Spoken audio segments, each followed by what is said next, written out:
It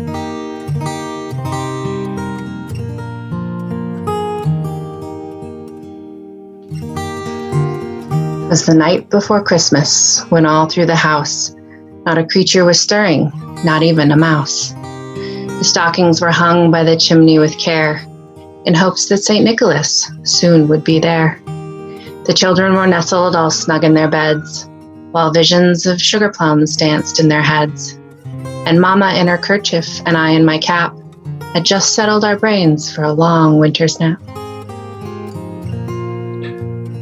When out on the lawn there arose such a clatter, I sprang from my bed to see what was the matter.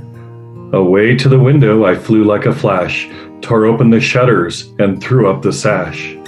The moon on the crest of the new fallen snow gave a luster of midday to objects below, when what to my wondering eyes did appear but a miniature sleigh and 8 tiny reindeer.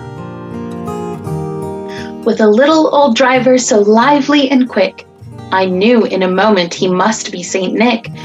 More rapid than eagles his coursers they came, and he whistled and shouted and called them by name.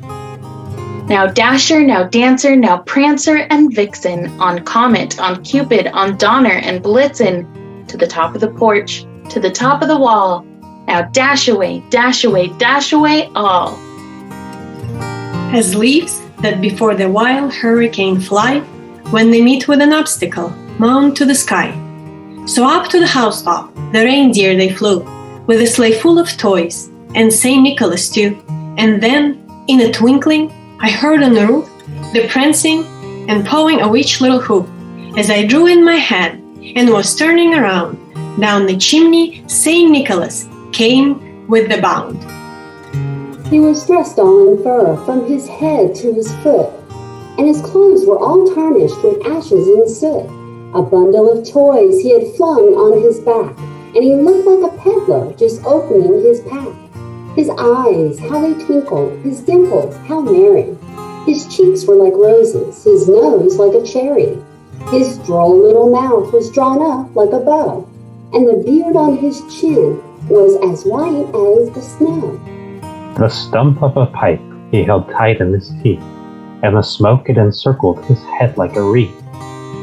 He had a broad face and a little round belly that shook when he laughed like a bowl full of jelly. He was chubby and plump, a right jolly old elf, and I laughed when I saw him in spite of myself. A wink of his eye and a twist of his head soon gave me to know I had nothing to dread.